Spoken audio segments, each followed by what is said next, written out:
Over the course of the next 9 minutes, I'm going to show you how interior designers, just like yourself, are able to rank at the top of Google Maps, the first page of search results, and now in AI search results, utilizing local, on-page, and off-page SEO services. Now, before we jump in, here at MarketKeep, I do want to mention we offer a free SEO evaluation report that walks you through your current website and how it's performing with its local, on-page, and off-page SEO strategies, and what you need to do in order to connect with your customers in the moments that matter most to them. But with that being said, let's jump in and see how interior designers are able to rank for a search term like interior designer in Baltimore, Maryland. Now, to help connect customers with the moments that matter most to them, there's really three tactics that you need to utilize in order to get to the first page of search. There's what's called local SEO, which I'm highlighting right here. It is controlled by your Google business profile and what we'll call local citations. And then there's the first 8 slots of a Google search result, and that's controlled by elements of what we call on-page SEO and off-page SEO. Now, on-page SEO is probably what most small business owners associate search engine optimization with, so that's where we're going to start. Now, to figure out how your website is performing or how a competitor's site is performing, all you have to do is actually go to their website's domain. In this case, I'm going to take Stephanie Gamble, and I'm going to take her website's domain, and I'm going to go back to Google and type in site : and then enter the website address. And here you're going to see all of the pages that Google is ranking, as well as some of the keywords that that website is using in order to rank.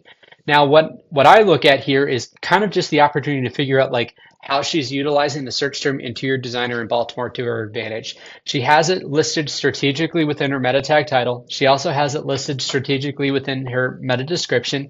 And then if you actually go to the website and her content on the page, you can also see how she's utilizing that as well. Now, what I like about this website too is she's understanding that the golden rule to SEO is you get 1 keyword per page, right? So all of her services have individual pages, and then also all of her projects that she has listed on her website have individual pages as well. So take, for example, like Guilford or Forest Hill. Those are towns in and around Maryland that she's trying to rank for, but she's utilizing her portfolio to be able to do so. So here you can kind of see like the interior design project that she did within a Guilford home, or you could go back and take a look at maybe some of like the interior design work that she completed in Forest Hill, Maryland. And this is what's helping her to rank more effectively and get to the first page of search within those areas. So the golden rule to SEO, on-page SEO is you get to utilize 1 keyword per page. That keyword should be listed in the meta tag title, the meta description, and then strategically throughout the content of the website page itself. But that's how you can get to the first page of search results. Now, another way or another tactic to get to the first page of search is also by focusing on your Google business profile. Whether you're just starting out or you have been in business for a couple of years or forever, right? Your Google business profile is vital to getting into the Google 3-pack, and you have to spend time on it. We all understand that Google reviews, and the more reviews you have, the easier it is to rank, but there are other things that we would like businesses to prioritize. So to figure out how your Google business profile is performing, you could just Google your business's telephone number, and you should see your profile appear on the right-hand side. In this situation, I wanted to look at Jay Dillinger Interior Design and how he's ranking in the Google 3-pack. Notice he has 15 5-star reviews, but there are 4 other things in the absence of reviews or in addition to reviews that we prioritize for our clients here at MarketKeep. First and foremost, the easiest one is actually just upload photos of your work. Now, before just uploading photos, all willy-nilly, what you want to be able to do is actually rename the photo before uploading it. So in our situation, we probably would have done something like kitchen interior design project in Baltimore had we uploaded this photo for Jay Dillinger's website, right? But if you take a look at the photos that you upload, make sure that they all have like an SEO-friendly description. And by doing so, Google will be able to kind of read that information and data and start incorporating that into how they evaluate and rank your Google business profile. Now, there's a couple other things that not a lot of interior designers take advantage of, so we're going to switch over to like our own Google business profile to kind of show you those. The second thing we want you to take advantage of is something called Google Business Profile Posts. Now, Google Business Profile Posts are ways for you to understand, you can provide companies with like updates about your business. You can provide clients like little pieces of information about like offers or anything that you have going out. But Google Business Profile posts, just like Facebook or Instagram, the more you post, the easier it is for your profile to appear in search. Just make sure that you're utilizing SEO-friendly descriptions. So if you're an interior designer, post about the portfolio or the projects that you've recently completed. If you don't have many projects, talk about like design inspirations that you would recommend for people. And I think that is an easy way to build your Google Business Profile posts.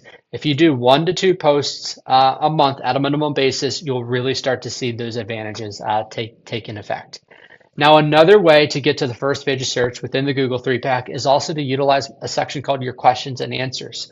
So after logging into your Google Business Profile, you can actually see that there's a section for questions and answers. And as somebody that manages or owns your business profile, you can actually submit your own questions and respond with answers to them. This is a great thing to do because if you think about it, people ask questions. They ask them in the contact forms that they submit you. They ask them in the initial consultations. They ask them in the phone calls that you have.